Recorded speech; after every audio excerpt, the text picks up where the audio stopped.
Hey everybody, this is Howard Crampton Jr. with Discovering Purpose and Reunite with Passion. And I wanted to illuminate the idea that the world today really needs more responders than it does reactors. So often do we spend our lives in reaction. You know, there's so many unconscious influences that we're not even aware of, obviously if they're unconscious. And we're constantly being moved in one direction or another or another. Think of you parents who are out there, and I'll start with you, whose kids might be coming up and asking questions and wanting this and needing your attention for that, needing your attention for that, or for this and for that, right?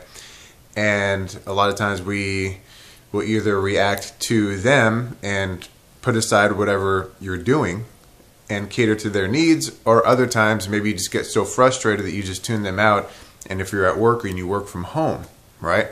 And you just kind of stay there and you have them just go figure out whatever they need to figure out. And I know that sounds horrible, but it happens. And again, because we're always reacting.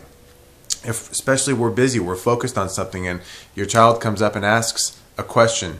Maybe it's not even of importance, it's just kind of a question because they're always asking questions, right?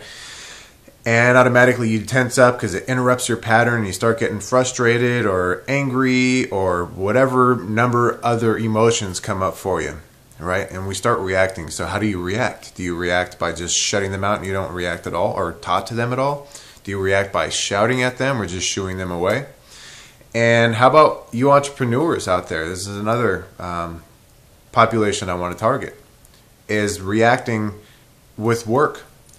Now, I know a lot of times it's starting a business and we're always in that go, go, go mode because we need the finances, we need to pay our bills, we need to pay our rent, we know we need to keep our business alive, we want to go out and enjoy life and not just work all the time.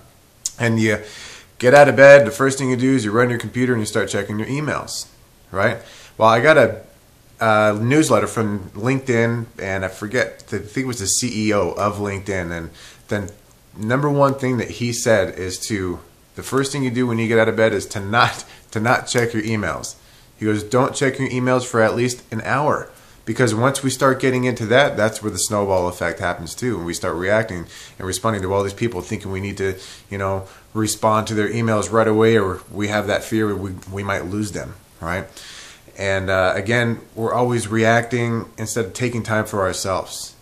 And I want to ask you a question, if you are an entrepreneur and you're watching this video, is I want you to imagine for a second that you had all the money that you needed to.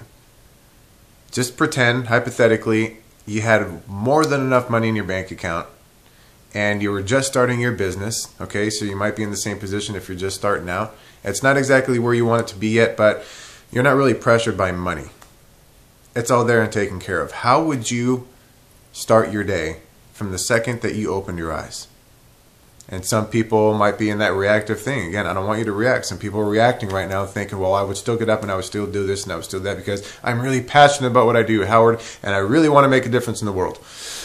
Okay, and in which case I understand that's important too. I'm very passionate about what I do, but you're still being influenced by trying to get out there and make more of a difference than and being effective in doing it, and actually taking time for yourself first.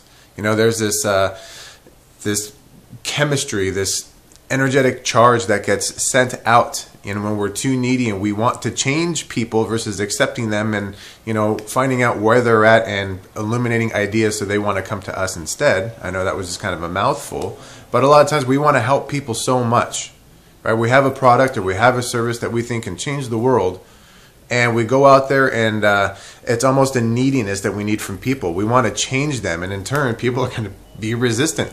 And maybe this is already happening in your business. Okay, so this idea between reacting and responding. What if everything was okay right here, right now? What if you didn't need $1 or a dime more just in this moment? What if you were so fulfilled within yourself and accepting of life as the way it is and not as you think that it should be? How would you respond differently to your kids? How would you respond differently to your business? So I want to leave you with that. I want you to post your comments below. Let me know any thoughts that come up for you. Please share them. Again, we're a community who's here to support each other. If you have any questions, post them below too. And you can go to www.howardcramptonjr.com. In the blog section, if you're not watching this video there already, and post your questions or thoughts there. And also head over to Real Love and Marriage too, and post your relationship questions over there. Any thoughts and ideas. Again, the more you can share, the more you invite other people to open up and share too. So look forward to communicating with you online on these blogs, and I will talk to you soon. Bye-bye.